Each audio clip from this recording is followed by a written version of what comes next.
Good afternoon, I am Mr. Ish. We're looking here at a video on trigonometric identities, very likely one of a few that we might see. This right here is a typical question you might see in trigonometry high school class. Show how you can derive this sine squared theta plus cosine squared theta equals 1. Trigonometric identity, one of perhaps the most important trigonometric identity. It's not hard if you think about a unit circle. And if supposedly you don't know how to do this type of derivation, you will learn it right here in this video. If you take an x and y axis and you draw a circle, and this circle has a certain radius, or draw a right triangle from this, you have a certain x-axis value and you have a certain y-axis value, you have a certain angle theta. If you want to find the length of that x-axis right there, value, this x value, you can do so by using a cosine function. Cosine theta is equal to adjacent over hypotenuse with regards to your angle. Adjacent over hypotenuse, which is r. If you want to find the value of y, you can use a sine function. Sine theta is equal to opposite over hypotenuse. Solve in each instance for the x and the y. X, you take r on the other side, x equals r cosine theta. Likewise here, y is equal to r sine theta. And you figured out x and y. Take the same triangle and just draw it out. You have an r, you have an x, you have a y.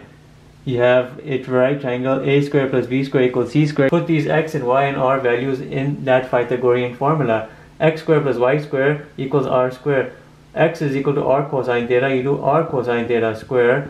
Y is equal to r sine theta, you do r sine theta square is equal to r square, your hypotenuse, which just stays that way. You have r square cosine square theta plus r square sine square theta is equal to r square. You can divide everything here by r square, and everything in terms of the r's will cancel out.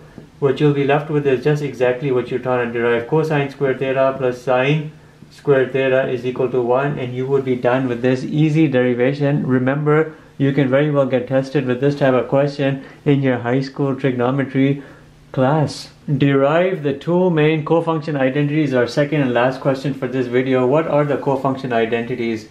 These are what they are. Sine theta, sine of any angle is always equal to cosine of its complement, 90 minus theta. Cosine of any angle is always equal to sine of its complement. Think about it. If I told you to find sine of angle 1, it would be equal to cosine of 89. You can run that on your calculator and it will be true. If I told you to find me cosine of angle 50, it would be equal to sine of 40, because you're finding the complement of that angle you're trying to find. The complement of 1 is 89. Remember, two angles are complementary if they add up to 90 degrees. If one is 1, the other one must be 89. If one is 50, the other one must be 40. And that's exactly what complementary angles are. And that's exactly what these cofunction identities are all about. But how can we derive these identities? And I'm going to show you. Again, very useful derivation procedure you should know, especially if you're in advanced mathematics high school class or your trigonometry high school class. If you have a right triangle and it looks something like this, you have a certain angle here, theta.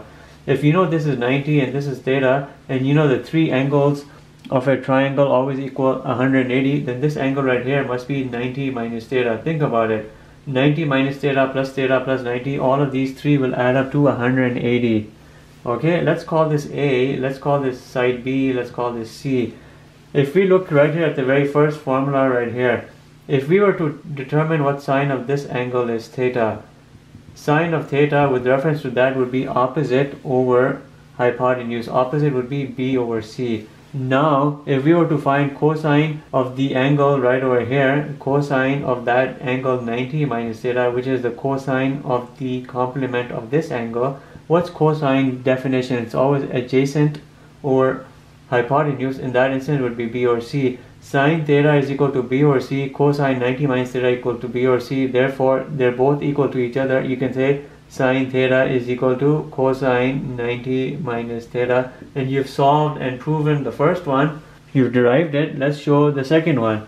If I were to tell you to find me cosine of this angle theta, cosine of angle theta would be adjacent to that angle over its hypotenuse, which would be A or C. If I told you to find me the sine of the angle that's complementary to this, you would be looking at sine of 90 minus theta. You'd be looking at the sine of this angle. But with regards to this angle, the definition of sine is opposite over hypotenuse, and that would be A over C. And here you've shown that cosine theta is equal to A over C. Sine 90 minus theta is equal to A over C. Therefore, cosine theta is equal to sine 90 minus theta, which means the complement, and you're done.